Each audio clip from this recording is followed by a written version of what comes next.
Hello guys, कैसे हैं आप। आशा करते हैं कि आप सब अच्छे होंगे। जैसा कि आप बोर्ड पर देख रहे हैं, कक्षा 10 गणित एनसीईआरटी एमपी बोर्ड की जो बुक होती है कक्षा 10 की, आज से हम एमपी बोर्ड का गणित पढ़ाना चालू कर रहे हैं। आज हमारी फर्स्ट क्लास है। तो जिसको जो कोचिंग नहीं पढ़ पाते हैं या पढ़ते हैं, ठीक है, जिसको तैयारी करना है कक्षा 10 की, वो हमारे चैनल को लाइक सब्सक्राइब जरूर करें। और देखो कैसा लगता है आपको हमारा पढ़ाना। देखो गणित बहुत ही आसान है और बहुत ही अच्छे तरीके से हम आपको पढ़ाएंगे। ठीक है, तो सबसे पहले पहला चैप्टर क्या है? वास्तविक संख्या। क्या है? वास्तविक संख्या। वास्तविक संख्या संख्या इसको इंग्लिश में बोलते हैं रियल नंबर। Real number. देखो मेरे पास गणित नहीं है, इसीलिए मैंने देखो कक्षा 10 की गणित को डाउनलोड करके रखा है पीडीएफ में। ठीक है, तो सबसे पहले आता है, देखो इससे क्या होता है, ऑब्जेक्ट बनते हैं बहुत सारे, है ना। थ्योरी से ऑब्जेक्ट बनते, इसलिए आपको पूरा पढ़ना है, पूरी भूमिका पढ़नी है, सब कुछ पढ़ना है। अब भूमिका में हमें जो मोटा मोटा हम बता देते कि इसमें क्या क्या है। तो चलो, वास्तविक संख्याएं क्या होती है? वास्तविक संख्याएं क्या होती है?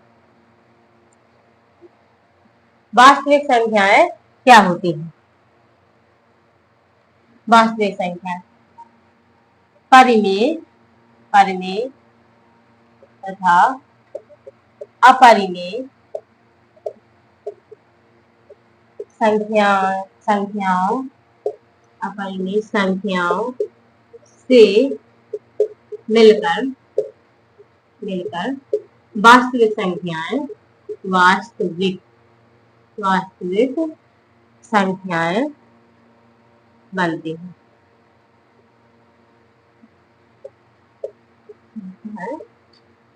बनती हैं जैसे जैसे 5/7, 6/8, 3/4, 7/2 और 3, 5, 7। अपरिमेय संख्या √2, √3, √7, √11, ये सब क्या है?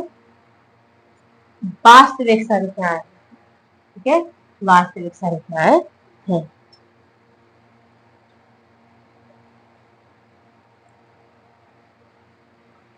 परिमेय संख्या क्या होती है? परिमेय संख्या, परिमेय संख्या, परिमेय संख्या हमेशा P/Q के रूप में लिखते हैं। कैसे लिखते हैं?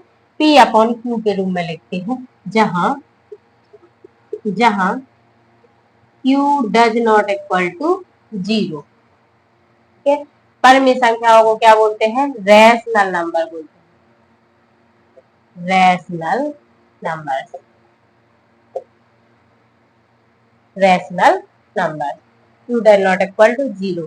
जैसे देख लो, एग्जाम्पल देख लो, एग्जाम्पल देख लो, जैसे 3/4, 5/2, 7। तो 7 को भी तो कुछ नहीं है तो नीचे 1 लिख सकते। तो ये क्या है? सब परिमेय संख्याएं। ठीक है, और 0 भी परिमेय संख्या होता है। जीरो, जीरो भी एक परिमेय संख्या होता है, क्योंकि 0 के नीचे 1 लिख सकते हैं। और 0/1 मतलब 0, तो 0 भी एक परिमेय संख्या है। ध्यान रखना, ये क्वेश्चन ऑब्जेक्ट में आता है, क्या 0 भी परिमेय संख्या है? तो हाँ, 0 भी परिमेय संख्या। इसके बाद है अपरिमेय संख्या।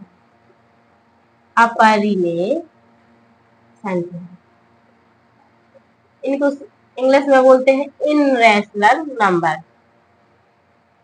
इन rational irrational number, irrational number. अब अपरिमेय संख्या क्या होती है? जिन्हें आप P/Q के रूप में नहीं लिख सकते। P/Q के रूप में नहीं लिख सकते, नहीं लिख सकते, जिन्हें आप जैसे कि √3 हो गया, √7 हो गया, √2 हो गया। ठीक है, अब इनको P/Q के रूप में नहीं लिख सकते। और एक और इसकी परिभाषा होती है, जिन संख्याओं को संख्या रेखा पर निरूपित नहीं कर सकते, जिन जिन संख्याओं को जिन संख्याओं को संख्या रेखा पर निरूपित निरूपित नहीं करते हैं, नहीं कर सकते कर सकते। क्यों नहीं कर सकते? क्योंकि इसका मान आता है तो रिपीटेशन होता है बार बार, तो उसमें बार लग जाता है, इसलिए इनको संख्या रेखा पर निरूपित नहीं कर सकते। ठीक है,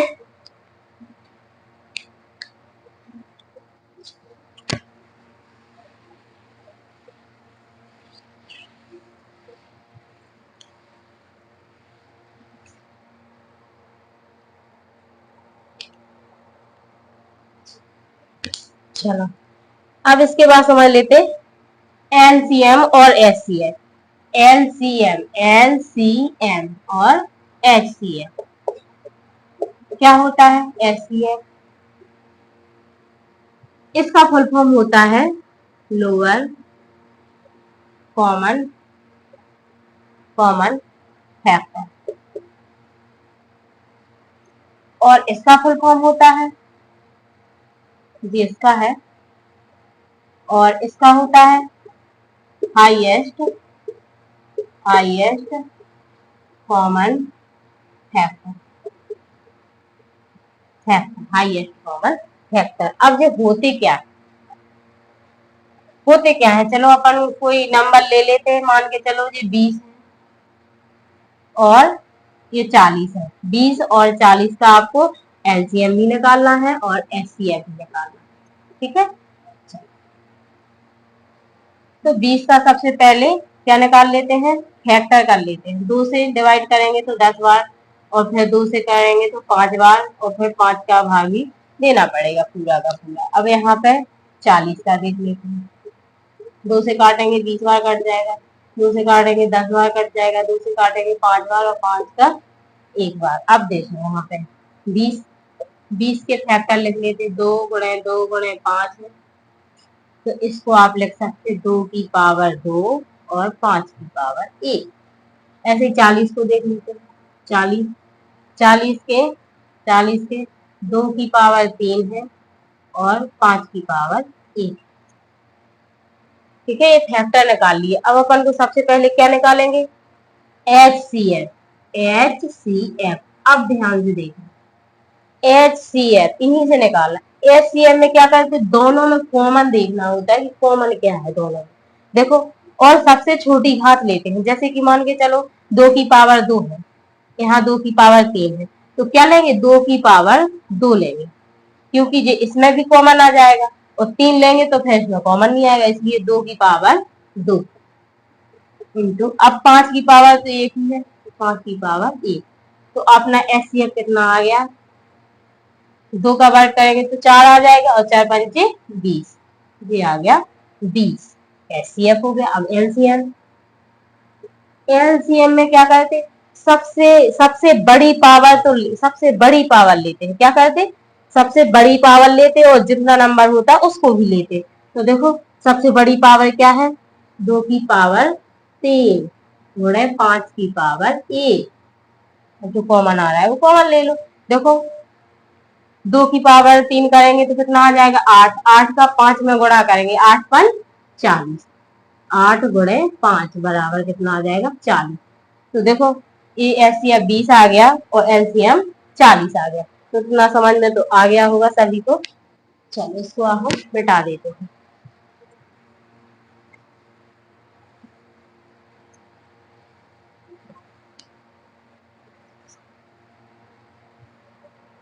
चलो अब चलो अगला देखो, एक है आपके कार्ल फ्रेडरिक गॉस। देखो ऑब्जेक्ट में आता है इसलिए हम आपको बता रहे हैं कि एक है कार्ल फ्रेडरिक गॉस, जो क्या है गणितज्ञों का राजकुमार कहा जाता है, जो गणित और विज्ञान दोनों में महानतम गणित, महान है मतलब दोनों, इन्हें दोनों ही आते हैं, गणित भी आता है उतना ही विज्ञान भी आता है, दोनों में ये फेमस थे। ठीक है, तो इसको ध्यान रखना। अब इसके बाद है उदाहरण एक।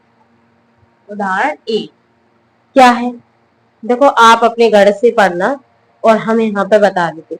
संख्याओं 4 की पावर n पर विचार कीजिए जहां n एक प्राकृत संख्या है। जांच कीजिए कि क्या n का कोई ऐसा मान है जिसके लिए 4 की पावर n अंक शून्य पर समाप्त होता है। तो अपन को इसका उत्तर क्या देना है, विचार कर लिया क्या n एक, तो अपन सबसे पहले क्या लिखेंगे कि नहीं, क्यों, क्योंकि देखो 4 क्या है, इन प्राकृत संख्या है, तो 4 की पावर प्राकृत संख्या 1 से स्टार्ट होती, तो 4 की पावर n मतलब n बराबर आपको 1 लेना है, 2 लेना है, 3 लेना है, 4 लेना है, 5 और 2 ले सकते। ठीक है, तो 4 की पावर 1 करेंगे तो 4 ही आएगा, 4 की पावर 2 करेंगे तो 4 चौको 16 आएगा, और 4 की पावर 3 करेंगे तो 16 चौको 4 चौको 16 और 16 चौको 64 आएगा। तो आपको इतना समझ में आ रहा होगा कि जैसे विषम घात होती है, विषम घात में अंक 4 आता है लास्ट में, और सम अंक में कितना आता है, 6 आता है लास्ट में, तो जीरो तो कभी आएगा ही नहीं, जीरो कभी आएगा नहीं, है ना। तो आपको लिखना है ऐसी कोई भी संख्या नहीं है जिसके लिए 4 की पावर n अंक जीरो पे, ऐसी कोई संख्या नहीं है, ऐसे लिख देना, ऐसी कोई भी संख्या नहीं है, कोई भी संख्या नहीं है, संख्या नहीं है, संख्या नहीं है जो 4 की पावर n, जो 4 की पावर n अंक जीरो पे समाप्त है, अंक जीरो पर समाप्त। ठीक है, तो ये एग्जाम्पल आपको समझ में आ गया होगा। अब चलो दूसरा देख लेते हैं। देखो क्या होता है, थोड़ा मोबाइल से हम अपलोड करते हैं तो इसकी क्वालिटी घट जाती है, तो आप थोड़ा हाई क्वालिटी कर लीजिए, 360 पर देखना तो बहुत अच्छा दिखेगा। ठीक है, तो थोड़ा सा ये ध्यान रखना, क्योंकि मैं डालती तो बहुत अच्छी क्वालिटी पर हूँ लेकिन उसकी क्वालिटी दब जाती। तो उदाहरण दूसरा देख लेते हैं, उदाहरण दूसरा देख लेते हैं क्या है, 6 और 20, 6 और 20 के क्या करना है, अभाज्य गुणनखंड विधि से, अभाज्य गुणनखंड विधि से, अभाज्य गुणनखंड विधि से, विधि से, विधि से HCF और LCM ज्ञात करना। देखो अपन ने एक तो देख ही लिया, चलो 6 के कर लेते हैं, 2 से काटेंगे 3 बार कट जाएगा, 3 एका 3, और 20 के कर लेते हैं, 2 से काटेंगे तो 10 बार कट जाएगा, 2 से काटेंगे 5 बार, और 5 एका 5, तो देखो 6 बराबर 2 की पावर 1 और 3 की पावर 1, यहाँ पे 20 ले लेते हैं, 20 बराबर 2 की पावर 2 है और 5 की पावर 1। ठीक है, अब यहाँ से क्या निकालेंगे, सबसे पहले निकालेंगे एचसीएम। एचसीएम में क्या, सबसे छोटी पावर लेते हैं और जो कॉमन नहीं आ रहा उसको छोड़ देते हैं। सबसे छोटी पावर क्या है इसकी, 2 की पावर 1। अब तो कोई कॉमन आ नहीं रहा है तो इसका एचसीएम क्या आ जाएगा, 2। अब देखते हैं एलसीएम। एलसीएम में क्या, सबसे बड़ी पावर लेते हैं, कॉमन नहीं भी आ रहा है तब भी लेते हैं पूरे नंबरों को, जैसे 2 की पावर 2 है, सबसे हाईएस्ट पावर 2 ले लिया, और इसके बाद 5 भी ले लिया और 3 भी ले लिया। ठीक है, 5 भी ले लिया और 3 भी ले, देखो 2 की पावर करेंगे तो 4 आ जाएगा, 4 पंचे 20, 20 दो 40, 20 60, सभी का गुणा कर देंगे तो जी आपका एलसीएम आ गया, एचसीएफ आ गया 2, एलसीएम आ गया 7। ठीक है, अब वीडियो ज्यादा लंबा हो रहा है इसीलिए यहीं पे अब कल आपकी एक्सरसाइज भी करवा देंगे। ठीक है, अब हमारे चैनल को अगर आपको अच्छा लगा हो पढ़ाना तो हमारे चैनल को लाइक, सब्सक्राइब और शेयर भी कर देना ताकि जिसको जरूरत है उस तक भी पहुंच जाए। ठीक है, और थोड़ा सा हाई क्वालिटी में देखना, 360 क्वालिटी में देखना तो बहुत अच्छा वीडियो देखेगा।